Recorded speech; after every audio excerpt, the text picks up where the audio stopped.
자, 그럼 이제부터 일부 작가의 책 이야기를 통해서 김상량 작가님과 함께하는 시간 여행을 시작하도록 하겠습니다. 작가님뿐만 아니라 책 속에 언급되었던 작가님과의 소중한 인연들과도 또 이야기를 나눌 수 있는 시간이 준비되어 있습니다. 책 속에 담긴 이야기들을 아무래도 좀 더 생생하게 느끼실 수 있을 것 같은데요. 그럼 큰 박수로 작가님 모셔보도록 하겠습니다. 네, 안녕하세요, 작가님. 네, 안녕하세요.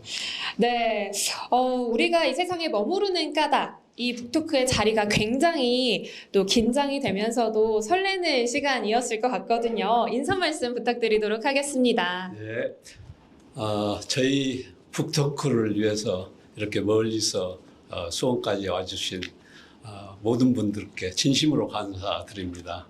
그리고 오늘 사회 진행을 맡아주시는 정인이 아나운서께도 감사드립니다. 그리고 제 옆에 우리 친구인 해암 김종영 형께도 감사드립니다. 네, 좋습니다. 김상량 작가님은 최근 100여 명이 넘는 친구들과 단톡방에서 연재하신 글에서부터 시작을 해서요. 한 권의 책으로 이렇게 나오게 됐습니다. 오늘 이 자리에 첫 번째 특별 게스트 분을 모셔보겠습니다. 김상량 작가님의 소중한 친구이자 또 단톡방 연재 글 때부터 함께 하셨던 열혈 독자이신 김종영 선생님도 함께 모셔봤는데요. 박수로 모셔보겠습니다. 안녕하세요. 네, 간단한 인사 말씀 부탁드리도록 하겠습니다. 감사합니다. 전 고등학교 친구 김상영 작가는 고등학교 친구입니다. 많은 친구들이 있는데 머리빛깔이 하얘서 저를 좀 자리에 옆에 앉힌 것 같습니다. 하여튼 반갑습니다. 좋은 시간 갖기를 바랍니다. 네, 좋습니다. 자, 그럼 지금부터 작가님과 그리고 김종영 선생님과 함께 책 이야기를 좀 깊이 있게 나눠보도록 하겠습니다. 우선 작가님께 첫 질문을 드려보려고 해요. 작가님, 우리가 이 세상에 머무르는 까닭은 시간여행 에세이라는 장르를 표방하고 있거든요. 글을 쓰게 되신 계기와 또 주요 내용은 어떠한지에 대해서 또 이야기해 주시죠. 저는 네, 마이크 들고 해주시겠어요? 저는 60년 전에 지방의 한 고등학교를 나왔습니다.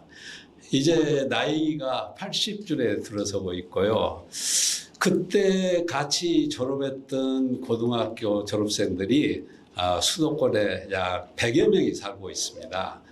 그 학생들이 단톡방을 만들어 가지고 운영을 하고 있는데 저는 이 단톡방에서 무엇을 가지고 소통할 것인가 고민하다가 제가 살아온 생을 거슬러 올라가서 시간 여행 에세이를 쓰기로 했습니다.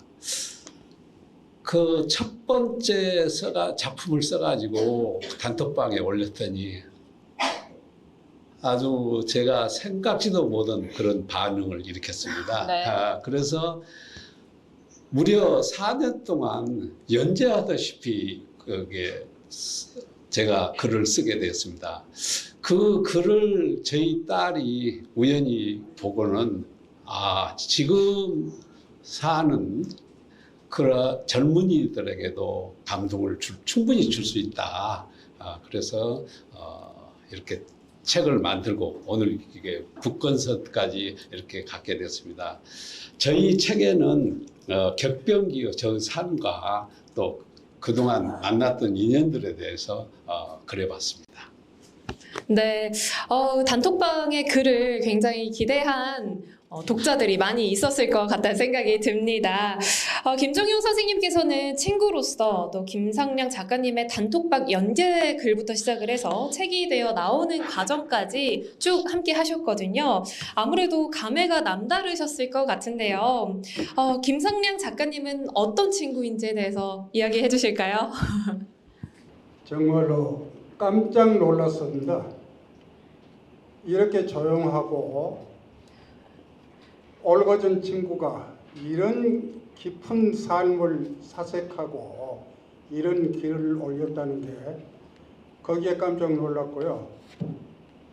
우선 김상영 친구는 굉장히 가정적입니다. 이 책을 출간한 그 우리 김상영 친구의 그 영시 혜원 양은 이 직접 이 책을 출판해서 유명인이 아닌 따님으로서 아빠에게 존경심을 갖고 추천사를 썼던 그런 아주 훌륭한 따님이십니다. 그래서 참 평화롭고 아름다운 가정, 그걸 느꼈고, 또 한 덧붙여서 이야기하자면 아침놀이라는 출판사 이름을 우리가 저녁놀이라는 이야기는 많이 들어봤을 겁니다. 그러나 아침놀이라는 이야기는 보통 여명 이런 식으로 하는데 그게 아주 쉬운 것 같지만 굉장한 의미를 갖고 있다, 그런 생각을 했고, 그래서 이 책 제목을 그 출판사명을 보면서 김훈 작가 그 남한산성이라는 소설을 읽으면은 남한산성에서 동틀 무렵을 아주 아름답게 표현한 그런 글들이 있습니다. 그게 생각났고요. 또 우리 김상영 친구는 항상 헌신하는 삶을 삽니다. 우리 이렇게 보면 지금 학전극장을 운영했던 그 김민기 씨가 호가 D것입니다. D것. 자기는 가수나 배우나 이런 사람들을 뒷바라지하고 자기는 전면에 나서지 않는 그런 삶을 살았는데 우리 김상영 친구가 꼭 그런 분입니다. 그리고 또 김상영 친구는 자기 일에 누구보다도 치밀하고 열정을 가지고 일을 하는 사람입니다. 제가 또 유명한 김남주 시인의 호는 물봉입니다. 물봉. 모두를 다 받아들이고 하면서도 자기가 할 일은 정말로 치밀하게 하는 그런 친구거든요. 그래서 나는 우리 김상영 친구를 보면은 항상 이런 친구를 곁에 뒀다는 게 너무너무 자랑스럽습니다. 이런 색깔로 따지자면은 에메랄드 블루라든지 스카이 블루에 비견될 것 같습니다. 제가 다음에 이 수원시장에 나오겠습니다. 네. 이 김종영 친구를 선거대책위원장으로 모시겠습니다. 너무 과분한 칭찬을 해주셔서 정말 감사합니다. 네, 이렇게 친구 소개를 하는 데 있어서도 애정이 정말 많이 담긴 답변을 해주셨습니다. 작가님 글 중에서도 친구분들이 가장 많은 공감의 표현을 해주셨던 부분이 있습니다. 바로 힘겨웠던 시절 고향에서의 추억 이야기라고 들었거든요. 지금 세대와 다르게 작가님 세대에 있어서는 아무래도 고향의 의미가 매우 남다른 것 같더라고요.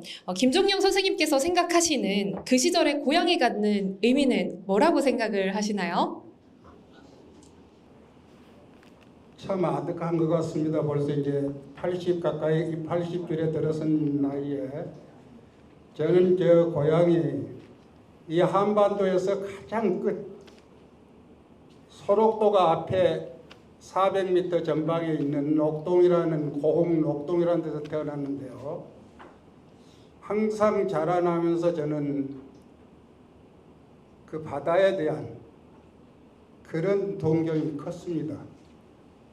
그래서 어렸을 때는 고흥이라는 데는 농토 또 척박하고 그리고 농지가 그렇게 많지 않고 그 이후에 우리가 이제 성인이 돼서 간척 사업들을 많이 해서 농지가 확보됐는데 그래서 바다에 대한 그리움, 녹동 앞바다에서 바다 쪽을 보면은 오른손으로 들은 옛날에 김일 선수라는 레슬링 선수가 태어난 그 운동고 바로 앞에는 소록도라는 한센병 환자들을 수용했던 국립병원이고 오른손 쪽은 등량만 저 건너편에 장흥의 청관산을 항상 바라보고 살았습니다.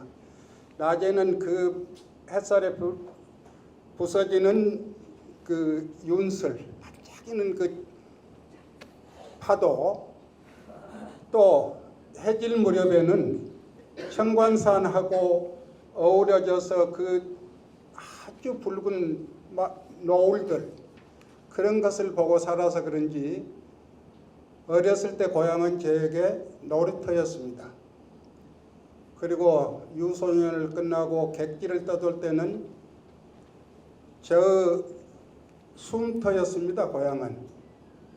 그래서 항상 힘들거나 기쁘거나 일상이 아닌 좋은 일이 있거나 슬픈 일에 힘든 일이 있을 때는 바다를 항상 생각하면서 제 꿈을 꿔서, 그래서 고향이라는 것은 저의 뿌리고 저의 기둥이고 저의 잔 이파리까지도 큰 영향을 미친 그런 삶을 살았습니다. 그래서 저는 문학을 전공했던 사람도 아니고 법학을 전공했던 사람인데요.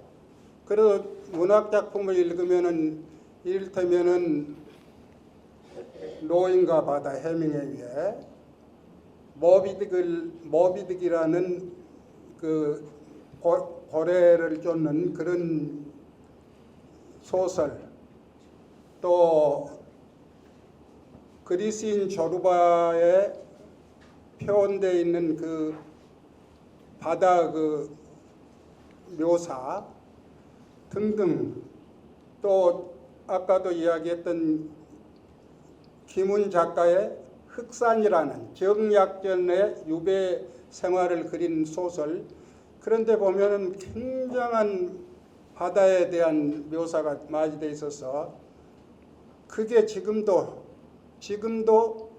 이제 지금은 고향이 숨터이지만 조금 후에는 제가 가서 완전히 안식을 누린 쉼터가 될 것 같습니다. 저는 그 두메산골에서 살았거든요. 네. 근데 우리 김정영 형은 바다를 보고 살았어요. 그래서 아까 윤술이라는 말을 했죠. 네. 아세요? 네, 최근에 화제가 됐던 단어여가지고 알고 있습니다. 그래요? 네. 네, 설명 자세하게 해주시겠어요? 윤술 관련해서? 그 지난주 토요일 날 조금 답답해서 우리 친구가 북한 강변을 한번 드라이브 하자고 해서 드라이브를 하고 그 북한 강변을 해서 양평 쪽으로 내려오는데 선역에서 비치는 그 햇빛에 한강이 그렇게 반짝이더라고요. 반짝반짝 유리를 부숴놓은 것처럼. 그래서 거기 한강에서 본 윤술이 꼭 저에게는 바다에서, 그래서 저는 지금 사는데도 한강변에 삽니다.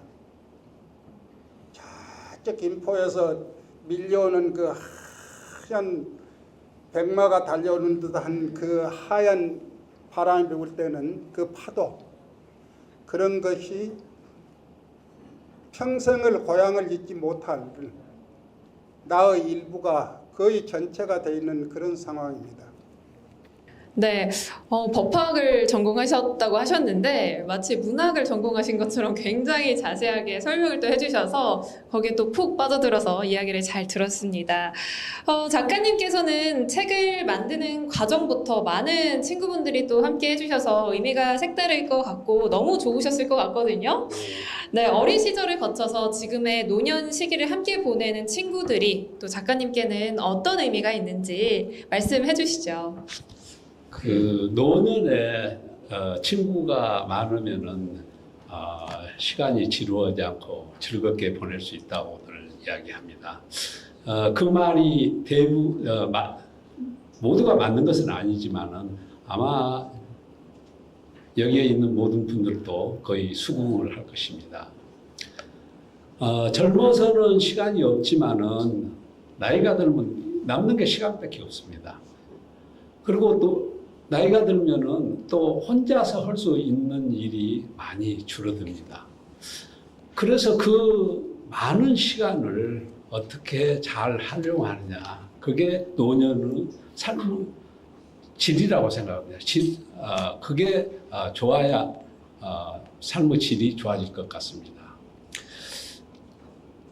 제가 이번에 그 책을 만들었는데요. 우리 친구들, 여기 이 자리에도 많이 나오셨습니다. 그런데 그 친구들이 후원금에서부터 판매까지 적극적으로 도와줬습니다. 무명 작가가 책 한번 써보십시오. 책 팔리나요? 안 팔려요. 근데 저희 책은 거의 다 매진되었습니다. 이렇게 불가능까지는 좀 그렇습니다만 어려운 일도 가능케 하는 것이 노년에 있어서는 친구목이라고 생각합니다. 네, 노년의 또 우정에 대해서 이야기를 깊게 나눠주셨습니다. 책의 소개 문구를 살펴보면요. 가장 극적인 변화의 시대를 살아온 세대의 삶 이야기라고 적혀 있거든요. 가장 극적인 변화의 시대라고 표현하신 이유가 무엇인지 궁금합니다. 저는 이 책의 제목을 정할 때 첫 번에는 그렇게 생각했어요. The Greatest Generation, 위대한 세대, 이것을 생각을 했었습니다. 5,000년 우리나라 역사를 보더라도 지금 현 세대만큼 급격한 변화를 가진 세대는 한 번도 없었습니다. 또 전 세계 역사를 보더라도 그런 유례가 없습니다. 그만큼 우리가 살아온 세대는 급격한 변화를 가져왔었습니다.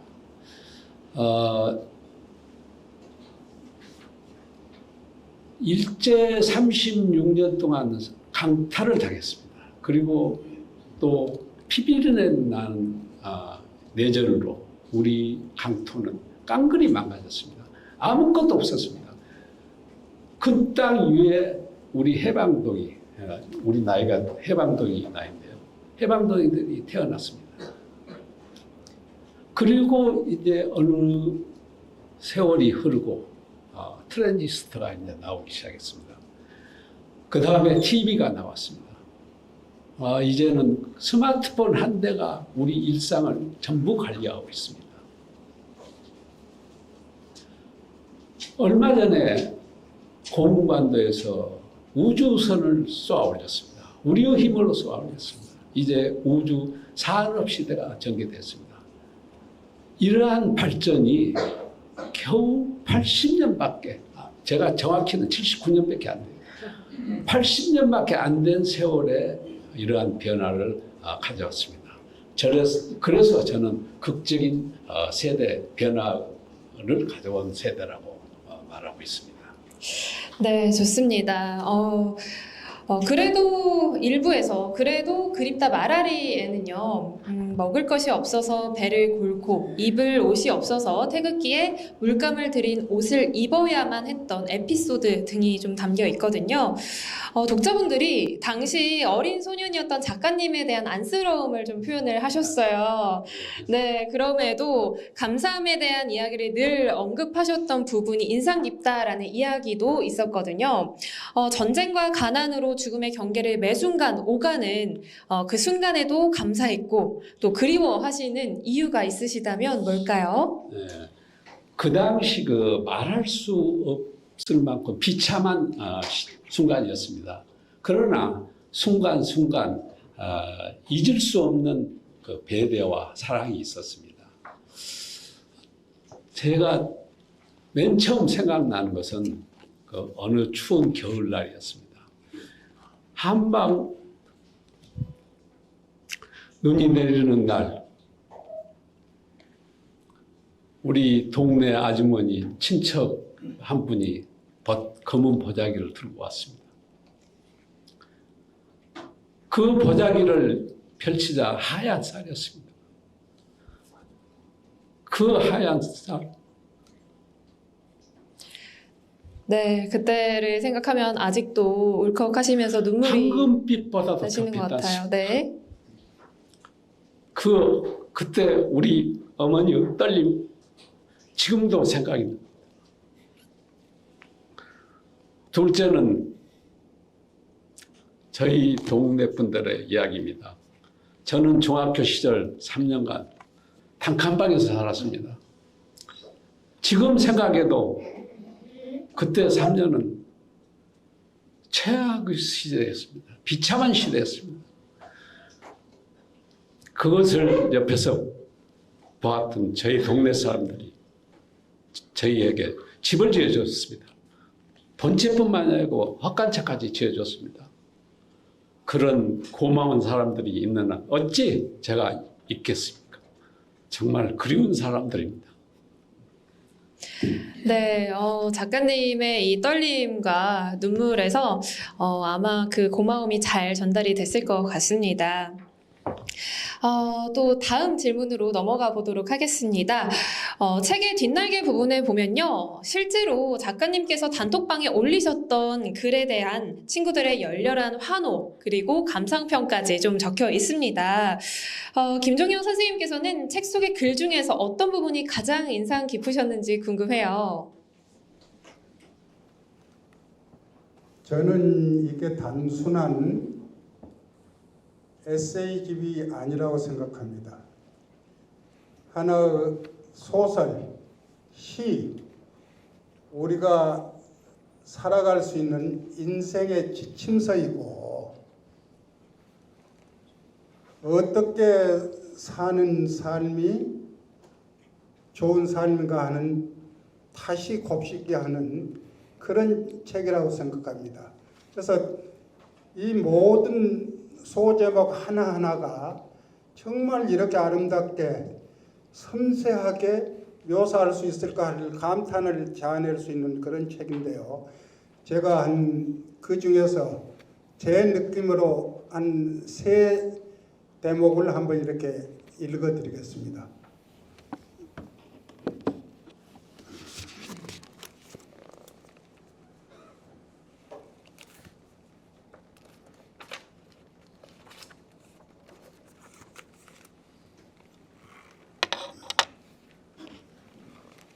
여기 이제 연서에 드신 분들은 다 군대를 다녀왔을 겁니다. 우리 김상영 친구가 논산훈련소 입소하면서 송정역에서 어머니하고 헤어지는 그 장면입니다. 추위가 맹위를 떨치는 2월 초순의 어느 날 송정역의 군에 입대한 자들을 실은 열차가 출발 기적을 올린다. 드디어 서서히 출발하고 있다. 그때까지 기차창 너머에서 나를 바라보고 계시던 우리 어머니는 아무 정신이 없이 기차가 움직이는 쪽으로 달려오고 계신다. 그러나 기차는 우리 어머니를 하나의 점으로 남긴 채 산 모퉁이를 돌아 말로만 듣던 논산 훈련소로 힘차게 내달린다. 그때 상양 친구의 자당님 말할 것 없고 우리 상양 친구 마음이 아주 절절하게 우러나오는 그런 기절인 것 같아서 읽어드렸습니다. 또 하나는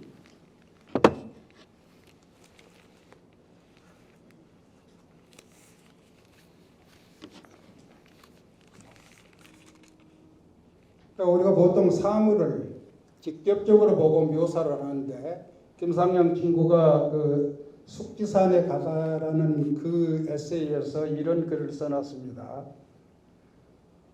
통유리 한 면에 숙지산이 꽉 채워지면 한포구 풍경하다. 요즘 같은 여름날엔 푸르름이 짙게 더덕더덕 묻어있어 금방이라도 물감이 흘러내릴 것만 같다.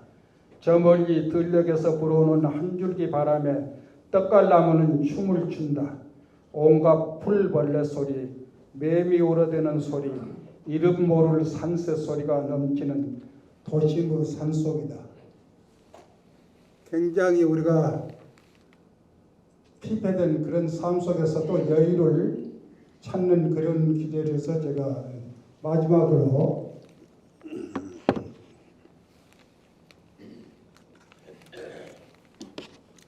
이제 나이가 많이 되니까 오늘 여기 오면서 처음 우리 김 작가가 글을 쓰기 시작할 때 회원이 103명이었는데 오늘 우리 단톡방 회원을 보니까 99명이었습니다. 작년 11월부터 지금까지 벌써 4사람이 하늘나라로 갔다는 그런 징표겠죠. 그래서 마음이 좀 짠하고 그래서 이런 기절을 하나 찾아봤습니다. 마지막 잎새까지 져버린 나뭇가지 사이로 바람이 인다.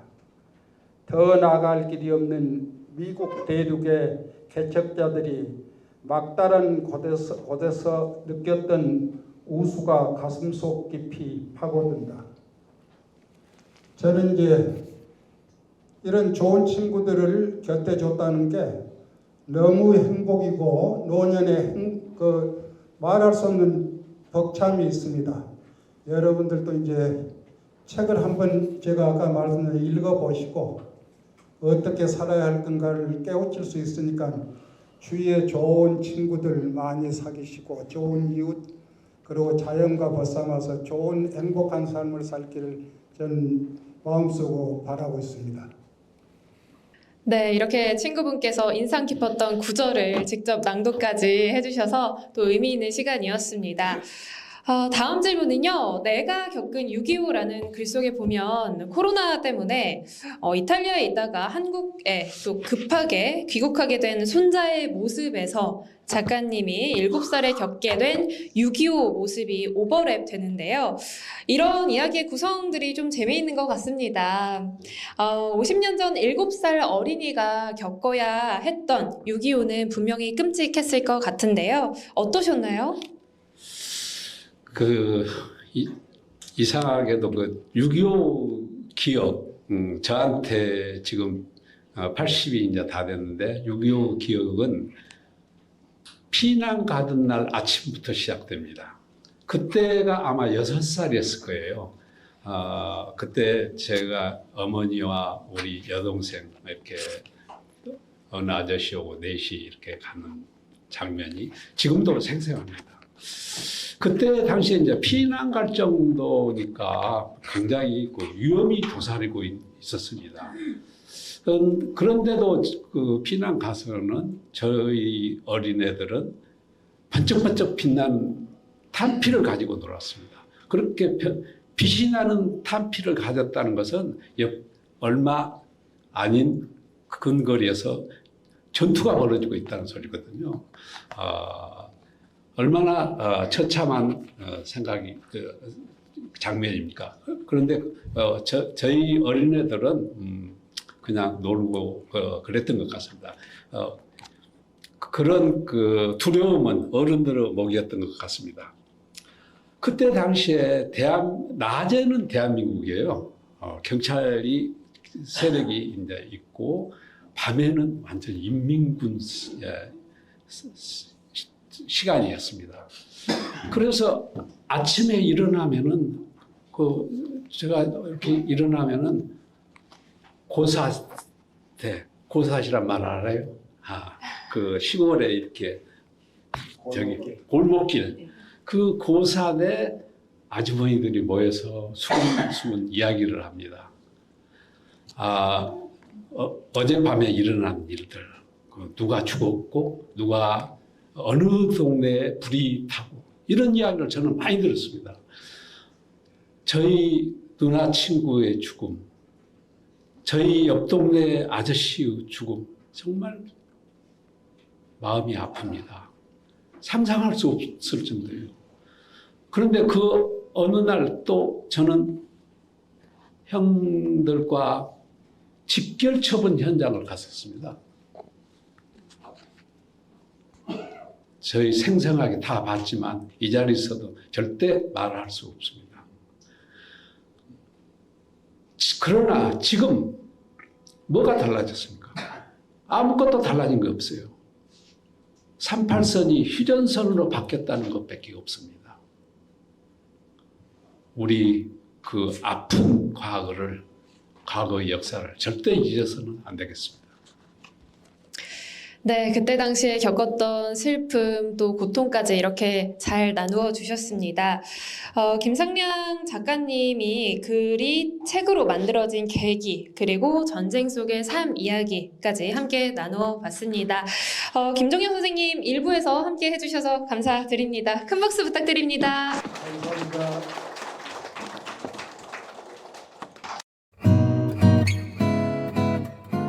네, 그럼 이어서 또 다른 특별 게스트분을 모시고 이야기 이어가 보도록 하겠습니다.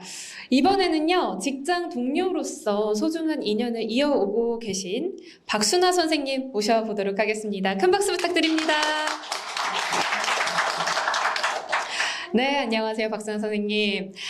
김상량 작가님과 함께 한국인삼공사에서 근무하셨던 걸로 알고 있습니다. 고려 인삼과 함께한 추억이라는 글에서 박순아 선생님이 작가님께 직접 써주셨던 편지가 또 책에 실려 있기도 합니다. 박순아 선생님께서 작가님께 받으신 감동이 글을 통해서 정말 고스란히 전해지는 것 같거든요. 편지를 쓰게 되신 이야기를 좀 나누어 주실 수 있을까요? 네.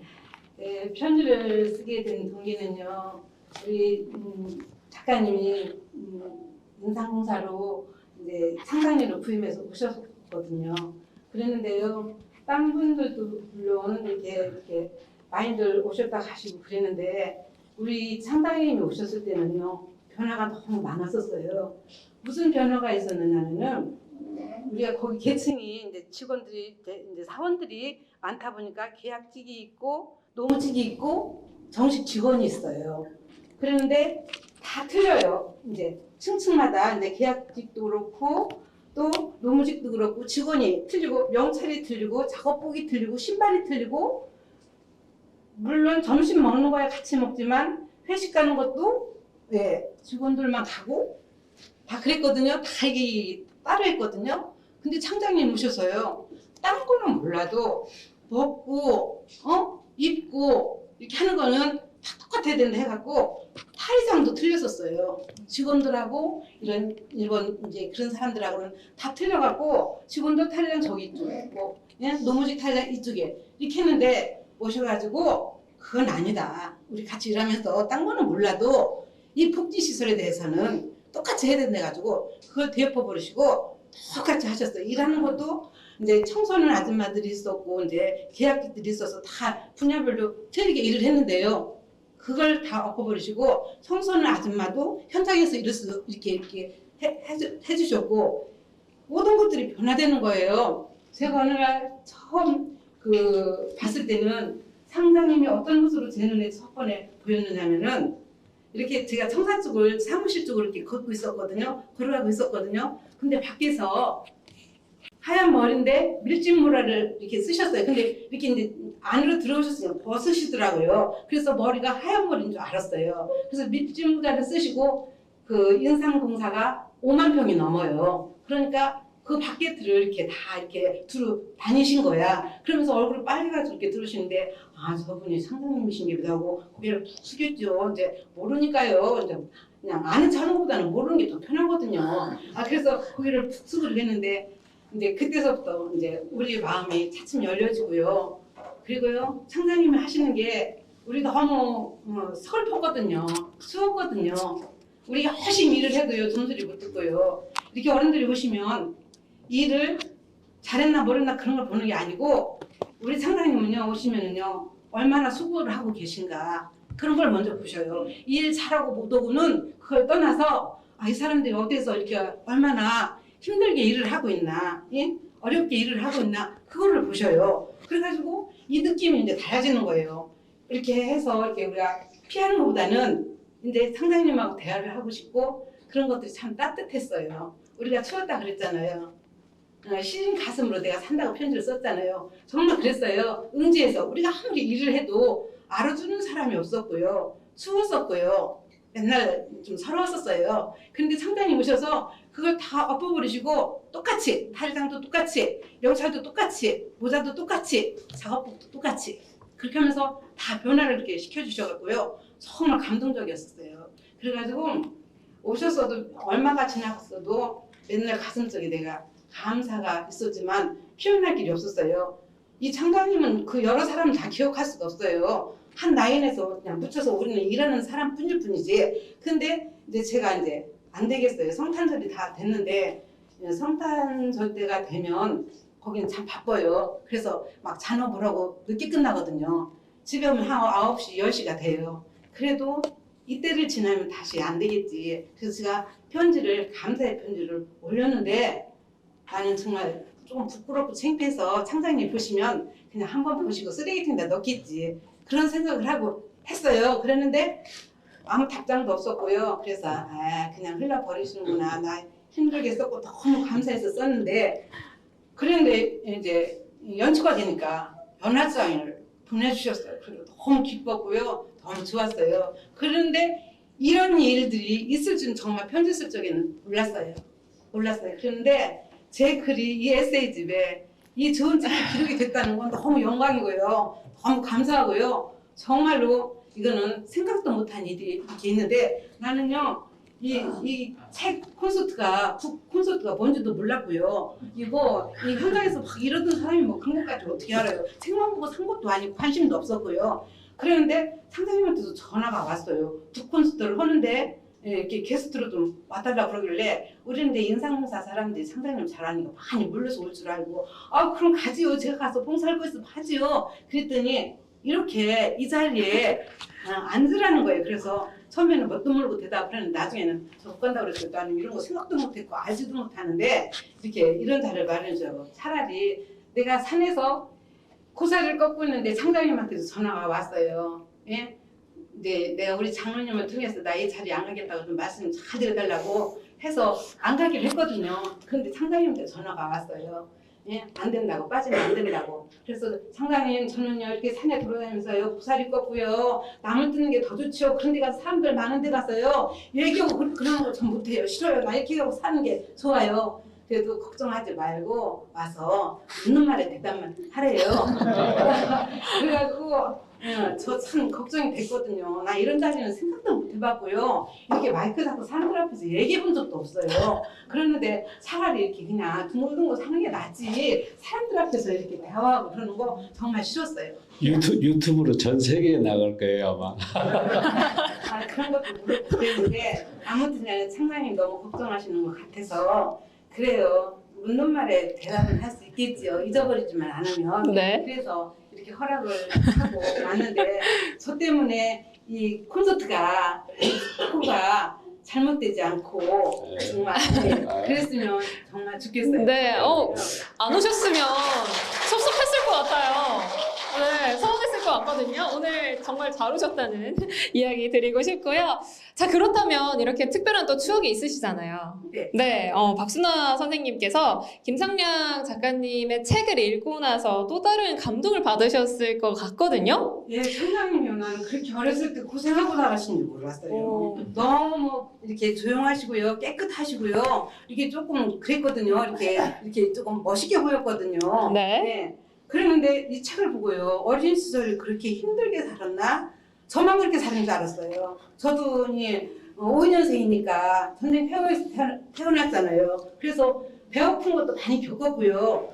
제가 제 얘기를 조금 한다면은 배고픈 것도요. 기약 있으면 참아낼 수 있어요. 기약 없이 배고파야 된다는 거. 언제 돈이 들어야 되는지, 언제 쌀이 오는지 그런 것도 모르고 그 긴 겨울을 그냥 내기는 참 힘든 그런 시절을 저도 겪었거든요. 근데 우리 창상님도 그런 저기를 겪었다는 게 놀라웠어요. 놀라웠는데도 그 소제목처럼 그래도 그립다 말하리 참 나이를 먹고 보면은요 추억 속에 산다고요. 추억은 아름다운 거고요. 우리 창장님 참 멋있으세요.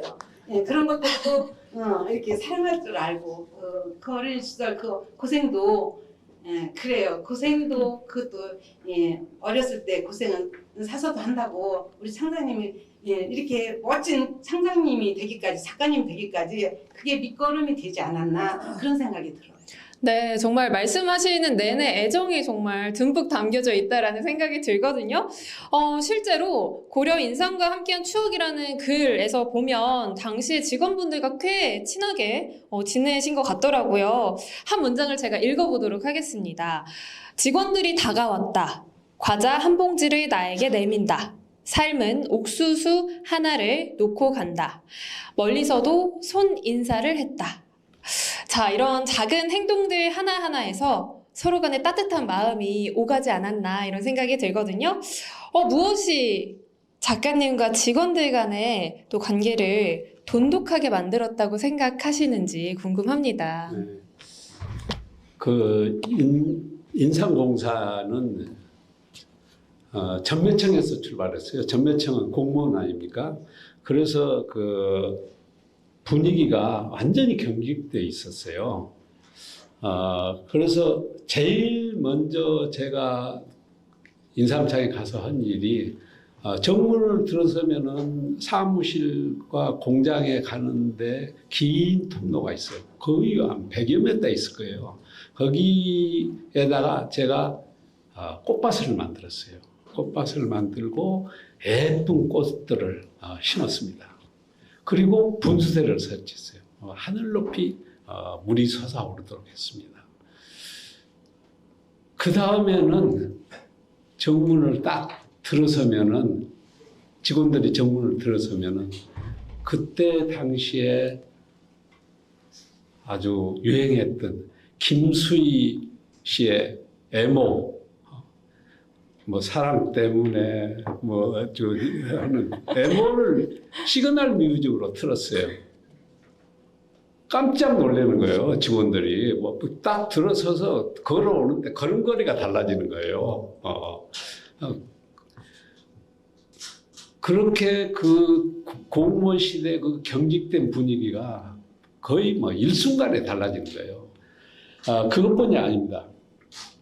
그 건물마다 우리 박순아 권사님은 기억하시겠지만은 구호가 엄청나게 많이 매달렸어요. 생산성 향상, 뭐 어쩌고 저쩌고 일하다, 뭐 원가 절감.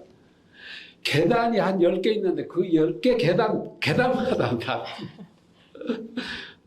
제가 다 철거했습니다. 철거했고 또 회의실에 가니까 초대 창장부터 최근 창장까지 사진이 엄숙하게 딱 진열되어 있어요. 그래서 제가 전부 철거했습니다. 전부 철거. 제 생각은 뭐냐면은 그런 구호 또 그 존경심 이런 것은 마음에 있어야지 그게 의미가 있는 거지. 그게 매달아 놓으면 하늘 높이 매달아 놓으면 무슨 의미가 있느냐. 전부 철거시켰습니다. 그리고 우리 직원들한테 우리가 해야 될 일, 가슴에 또 마음에 제가 호소를 했습니다. 이렇게 우리 해야 되지 않느냐. 이렇게 했더니 우리 직원들이 이렇게 그녀들이 저한테 다가왔습니다. 네, 알겠습니다. 작가님께서 동료들과 함께했던 시간들을 아름다운 동행이라고 제목으로 표현하신 것만 봐도 동료분들에 대한 애정을 참 잘 느낄 수 있었습니다. 박순아 선생님께서는 당시에 함께 하시면서 느꼈던 변화된 회사, 그리고 직장 동료분들과의 분위기는 어땠는지 궁금하거든요. 앞서서 이제 꽃밭도 만들었고, 노래도 이제 틀어주셨다고 이야기 해주셨는데, 동료들 반응이 어땠는지 궁금해요. 물론 저 좋아했죠. 다들 좋아했죠. 다 변해줬는데요. 똑같이 해줬는데요. 뭐 월급 타는 거야 직원들하고 같이 할 수는 없지만 입는 거, 뭐 씻는 거, 뭐 아무튼 회식을 간다든가 여행을 간다든가 딴 때는 다 제가 됐었거든요. 직원들 이제 급수 있는 직원들만 이렇게 가고 그랬는데 이 창장님 오신 후로부터는 여행 가는 것도 같이 가고요. 씻는 거 입는 거 다 똑같이요. 명사도 다 똑같이요. 그렇게 해서 그냥 다 이렇게 하나로 이렇게 한 마음이 될 수 있도록 그런 게 얼마나 소외됐었는데 그런 것들로 인해서 사회장도 따로 쓰고 그랬는데 그런 것들로 인해서 하나가 됐잖아요. 이제 네. 그러니까 얼마나 좋아요. 너무 좋죠. 그래서 제가 나이가 많이 먹어서 인삼공사를 갔었거든요. 그런데 제주도 한 번을 못 갔었어요. 근데 장장님 오셔갖고 우리 데리고 갔다는 거예요. 안 그래도 그 말씀을 드리려고 네. 했어요. 그래요. 네, 이렇게 모두가 하나가 되어서 또 함께 하는 조직 안에서 업무 성과도 잘 나왔을 네. 것 같거든요. 회사에서 처음으로 부여창 전 직원이 함께 제주도 휴가, 포상 휴가를 떠나게 된 기쁨이 또 생생하게 작가님 글에 담겨져 있거든요. 어떻게 가시게 된 건지 작가님께서도 구체적으로 설명을 해주시겠어요? 아까 그 직장 분위기가 네. 경직되어 있다고 말씀드렸는데 직장 분위기뿐만이 아니고 조직 체계가 이게 완전히 무거웠습니다. 조장, 계장, 또 그 위에 관리장, 이게 엄청나게 단계가 많아요. 그러면 직원이 저한테, 창장한테 뭐 이야기 절대 안 합니다. 그렇게 그 조직 체계가 무거워서 제가 첫 번에 그 조직을 슬림화시켰습니다. 완전히 다 중간 단계를 없애버리고 굉장히 가볍게 그렇게 했었습니다. 그 다음에 망하는 회사에 회의가 맞는 거예요. 우리 네. 정혜인 아나운서도 아마 아실 거예요.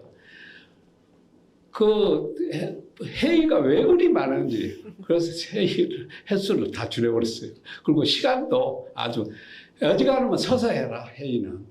그렇게 저는 실질적인 것을 추구하지 그 형식적인 것은 절대 저는 용납 못합니다. 그 다음에 제가 그 직원들의 아이디어를 모집했습니다. 그동안 그 아이디어를 전부 다 가지고는 있는데 쏟아내지를 못했어요. 그래서 그 아이디어를 채택해서 만약 우리가 실행에 옮기면은 그 사람들한테 포상을 하고 상금도 주지만은 진급도 시켰습니다. 그랬더니 엄청나게 그 아이디어가 쏟아지기 시작했어요. 그 결과 그건 어마어마했습니다. 1년 뒤에 그 생산성과 수익 향상이 상상을 초월할 수 없을 정도였어요. 그러니까 그것뿐만이 아니고 무형 효과도 대단했습니다. 그렇게 이제 결과가 나타나니까 본사에서 가만히 있을 수가 없었어요. 그래서 제안상 심의위원회를 열어가지고 인삼창 전체 직원한테 포상을 주고 선물도 주었습니다. 그 2000년대 이전인데 이전에 충남 시골에서 200명이 비행기를 탔다는 거 아닙니까? 대단하신데요. 다들 박수 한번 부탁드릴게요. 네, 좋습니다. 아름다운 동행이라는 글을 보면 작가님께서 한국인삼공사에서 근무할 당시에 직장 동료분들과 함께 또 장학재단 설립도 하셨던데요. 이 일도 매우 기억에 많이 남으셨을 것 같거든요. 작가님께서는 이 일을 어떻게 시작하게 되셨었나요? 제가 인삼공사에 가기 전에 연수원장을 했어요. 연수원장을 할 때 거기에 그 장학회가 있었어요. 그래서 제가 월 5만 원씩을 내고 있었거든요. 그래서 이제 연수원을 떠나면서 제가 선언을 했습니다. 괜히 선언을 안 하면 내 마음이 흔들릴 것 같아서 제가 퇴직할 때까지 월 5만 원씩 보내겠다. 그리고 딱 선언을 해버렸습니다. 퇴직하려면 한 7, 8년이 남았거든요.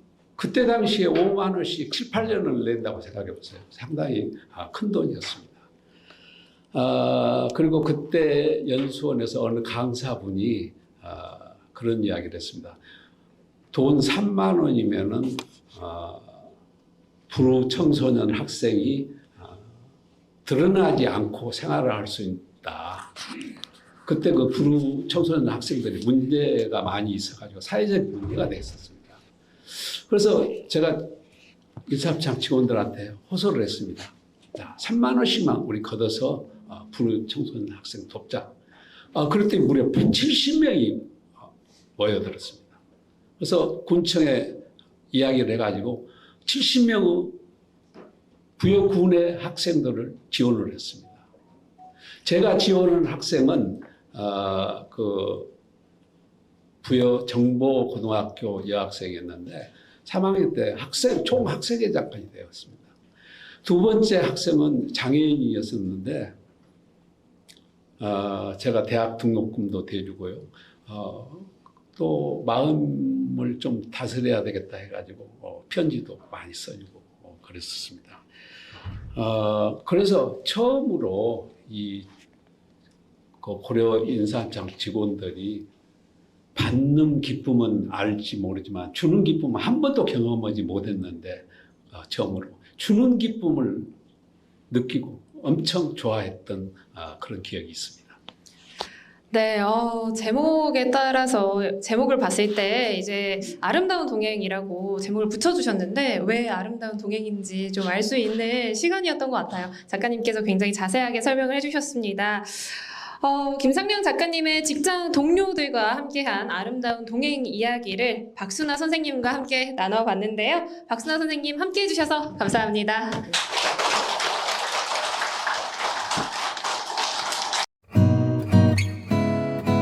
네, 이번에는요, 오늘 시간여행의 마지막 게스트를 모시고 이야기를 나눠보도록 하겠습니다. 저희 아내가 오기 때문에 밑에까지 내려가서 제가 모셔왔습니다. 네, 가장 마지막 게스트는 바로 김상명 작가님의 아내분이신데요. 최죽사 선생님을 큰 박수로 맞이해 보겠습니다. 네, 간단하게 인사 말씀 부탁드릴게요. 네, 우리 마이크 대고. 작가님의 안사람입니다. 이번에 이야기를 들으면서 제가 집에서 더 사랑하고 존경을 해야 되겠다 그런 마음이 들었습니다. 그랬습니까? 네, 아무래도 오늘 이 시간이 두 분 사이를 더 돈독하게 만들어주지 않을까 이런 생각이 드는데요. 이렇게 두 분을 뵈니까요. 가장 먼저 작가님께서 아내분을 어떻게 만나시게 되셨는지 궁금하더라고요. 네. 그 대학을 졸업하고 큰형님 집에서 고시 준비를 하고 있었습니다. 그때 큰형님은 신혼 살림이었거든요. 근데 큰형수께서 저 대학 4년 동안 학비는 물론 하숙비까지 대주셨고 저뿐만 아니고 그 동생들 또 형제들을 도와주셨습니다. 정말 이런 일은 흔치 않은 일이라고 생각합니다. 지금도 항상 고마운 마음을 표하고 있습니다. 저희 큰 집이 있는 그 앞에는 큰 공터가 있었어요. 큰 공터가 있었는데 돌자갈도 많고 풀도 많고 그랬어요. 그래서 제가 이제 아침마다 운동 겸 나와서 돌도 치우고 청소를 했습니다. 그랬더니 시간이 지나고 이제 그 동네 어린애들이 놀이터가 되었어요. 애들이 와서 자전거도 타고 공도 차고 그랬습니다. 그래서 이제 어느 순간 이제 거기에 있는 아주머니들이 같이 나와서 청소도 하고 그래서 서로 안면이 있게 됐습니다. 저희 큰집 뒷집이 바로 저희 아내의 오빠가 살고 있었어요. 뭐 스토리가 돌아가죠. 네. 네. 그래서 이제 그 옆에 살던 아주머니가 이제 관연한 처녀가 왔다 갔다 하니까 저한테 아주 그냥 큰 선물을 줬습니다. 저희 아내를 이제 소개를 해서 저희 그 조그마한 저희 선행이 저희 영원한 배우자를 만나게 되었습니다. 네, 알겠습니다. 이렇게 러브스토리 잘 들어봤고요. 아내분께서 작가님의 책을 처음 읽게 되셨을 텐데요. 그때 처음 읽으셨을 때 어떠셨는지 궁금하거든요. 네, 책을 처음 접했을 때는 별로 느낌이라든가 감회는 별로 없었어요. 정말요? 예, 감흥은 없었는데 이제 책을 왜냐하면은 책을 집필하시면서 가끔 제게 이제 이야기를 들려줬어요. 그런데 책이 이제 완전히 완성되고 발간되었을 때 책을 읽으면서 너무나 기쁘고 설렘이 컸습니다. 네, 좋습니다. 네. 그리고 이제 제가 이제 책을 읽으면서 도저히 제가 상상할 수 없는 그런 남편의 그 어린 시절의 가난한 삶에 너무나 짠한 마음이 들었어요. 저는 도저히 그런 거를 생각할 수가 없었는데 남편이 좀 그런 이야기를 보면서 제가 마음이 아팠습니다. 네, 그리고 이제 또 이제 남편이 이게 오히려 가난이 무기가 돼갖고 가난이 비결이 되어서 남편이 다방면의 어떤 그 경험과 지식을 쌓아가지 않았나 또 꿈을 키워갔던 것 같습니다. 꿈을 키워갔던 것 같습니다. 그리고 이제 또 그런 어려운 생활 속에서도 남편은 항상 남을 배려하고 남을 도와야 되겠다는 그런 순한 마음을 가졌기 때문에 제가 더 그 책에 빠져들어갔고 책에 대해서 감동을 많이 느꼈던 것 같습니다. 네, 이렇게 소감까지 길게 잘 말씀해 주셨는데요. 작가님께서 이제 아내의 선택이라는 글을 쓰셨거든요. 거기에 보면 배우자 선택이 또 삶에 있어서 가장 중요한 선택 중에 하나다라는 말을 해주셨어요. 아내분께서는 배우자로서 김 작가님을 잘 선택했다고 생각하시는지도 궁금합니다. 네, 잘 선택했다고 생각합니다. 네.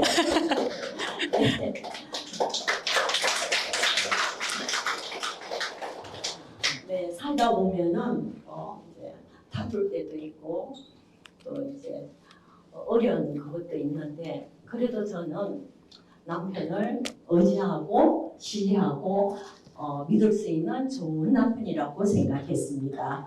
네. 항상 저희 남편은 저를 위해서 항상 발전할 수 있는 기회를 많이 만들어줬어요. 제가 살아가면서 잘 선택했다고 생각하는 것이 운전이었는데 운전할 수 있도록 끝까지 제게 용기를 줬던 것이 저희 남편이었어요. 그래서 저는 운전을 하면서 너무나 내 생활이 자유스럽고 또 행동 반경도 넓어졌고 때로는 그 차속에서 힐링도 되었던 것 같습니다. 한편으로 생각하면은 저희 남편이 저를 더 잘 선택했던 것 같습니다.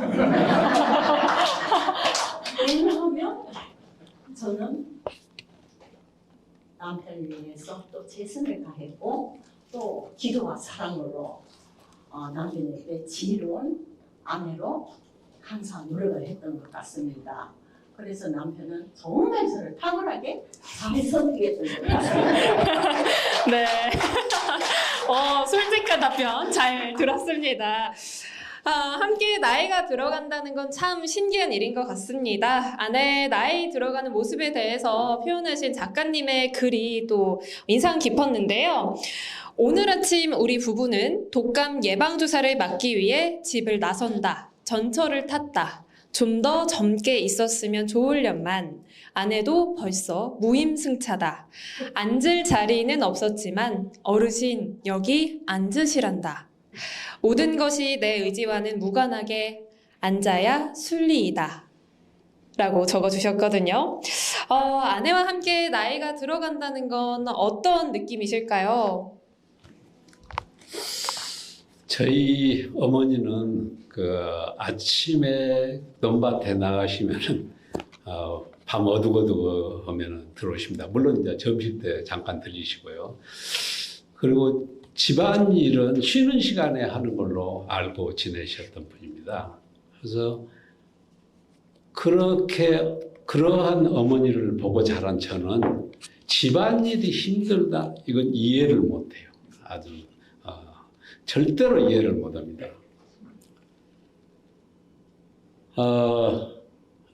대부분 이제 요즘 도시에 사시죠. 도시에 사는 사모님 여러분 농사 안 짓잖아요.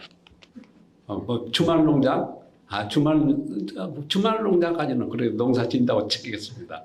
그런데 대부분이 농사를 안 짓습니다. 그러면 집안일만 하는데 집안에 큰 일이 뭐예요? 청소, 또 빨래, 또 밥 하는 거. 사모님들 세탁기 있잖아요. 청소기 있잖아요. 밥솥 있잖아요. 뭐가 힘들어요? 저희 아내는 현명해요. 그래서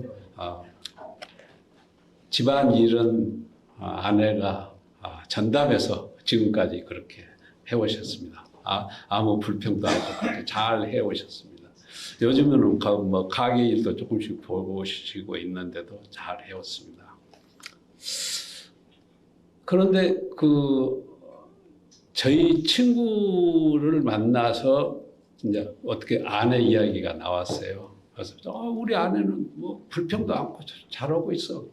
그 친구가 한 이야기가, 야, 네가 오지겠으면 아무 말을 않겠어? 그 아내 없을 때 한번 저 변소 청소랑 청소 한번 해봐. 그러더라고요. 그래? 그래서 한번 해봤습니다. 지금은요, 저는 아내의 부속품이 되기로 했습니다. 아내가 부르면은 스프링이 튀어나갈 준비가 되어 있습니다. 그것이 노년의 저의 모습입니다. 네, 정말 재미있게 표현을 해주셨어요. 두 분 사이가 정말 좋다는 게 잘 느껴지거든요. 또 하나 이야기를 더 해보자면요. Those were the days라는 글 속에서 그 시절 우리를 옥죄던 가난도 지금은 살포시 미소 짓게 하는 그리움이다 라는 말을 통해서 작가님과 결혼을 하셨을 당시에 아마도 넉넉하지 않은 살림살이였을 텐데 그럼에도 행복한 가정의 모습을 엿볼 수 있었거든요. 아내분께서 작가님과 함께 가정을 이루시고 또 어려운 시간들을 함께 잘 이겨내실 수 있었던 이유가 있을까요? 네, 저희는 서로서로 감사와 사랑으로 화목한 가정을 꾸려가려고 노력을 했습니다. 남편은 정말 저희 가정의 가장으로서 정말 자상한 그런 남편이었죠. 또 더군다나 자식들에게는 정말 훌륭하고 인사한 그런 아버지였습니다. 아들이 한 번은 학교에서 초등학교 다닐 때 음악 시간에 단소 시험을 보는데 그 소리를 내지 못하니까 남편이 며칠간 단소 연습을 해서 그것을 아들에게 가르쳐 줬을 때 그 모습이 지금도 저는 너무나 아름답게 비추고 있어요. 네. 그리고 이제 지금에 와서는 손주들한테도 공부를 가르치고 있어요. 근데 이 손주들이 할아버지한테 공부를 좀 배우다가 슬그머니 내배웁니다. 그 모습을 보면 너무나 귀엽기도 하고 예쁘기도 하고 사랑스럽기도 하죠. 저도 마찬가지로 저희 가정을 위해서 최선을 다했습니다. 특히 가족의 건강 관리를 위해서 저는 되도록이면은 집밥을 챙겼고요. 또 인스턴트 식품은 멀리 했습니다. 그래서 저희 가족들은 서로 사랑하고 감사하는 마음으로 화목한 가정을 꾸려가지 않았나 하고 지금까지 어려움 없이 순탄하게 여기까지 온 것 같습니다. 감사합니다. 네, 이렇게 아드님과 있었던 에피소드, 또 손주들과 함께 있었던 에피소드까지 나눠주셨는데요. 안 그래도 가족이 함께 길을 걷다라는 글에서 가족 간에 정말 따스한 애정을 느낄 수가 있었거든요. 아버지로서 그리고 남편으로서 어떠한 가정을 꿈꾸고 계신지도 궁금합니다. 예. 우리 말에 가만사성이라는 이야기가 있습니다. 가정의 행복이 우리가 추구하는 최고 가치라고 봅니다.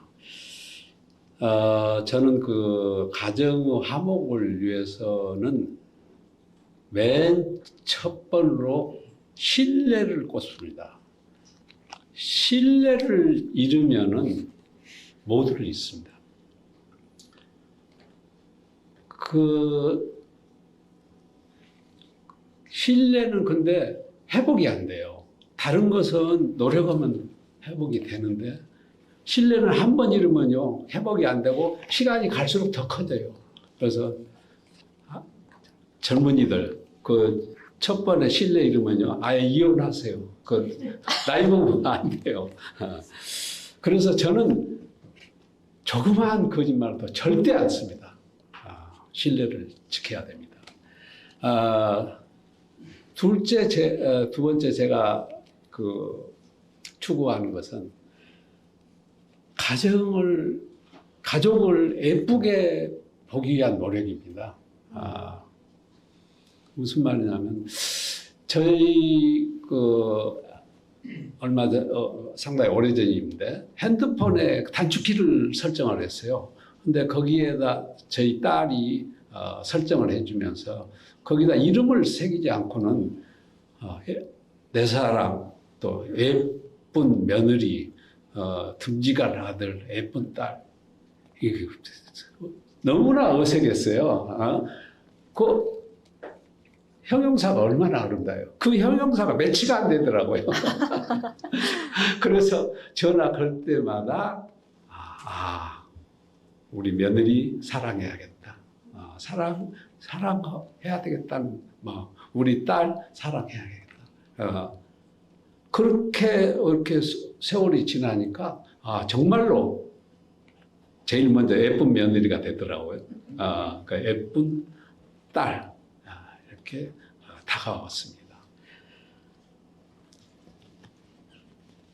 신뢰의 가정, 사랑이 깃들인 가정 저는 꿈꾸고 있습니다. 네, 가족에 대한 사랑 이야기까지 나눠주셨고요. 또 두 분의 모습을 보니까요, 함께 의지하면서 나이 들어가는 부부의 모습이 참 아름답게 느껴졌습니다. 좋은 말씀 감사드리고, 일부 작가의 책 이야기는 여기에서 마무리하도록 하겠습니다. 다시 한번 함께 해주신 최숙자 선생님께 박수 부탁드리겠습니다.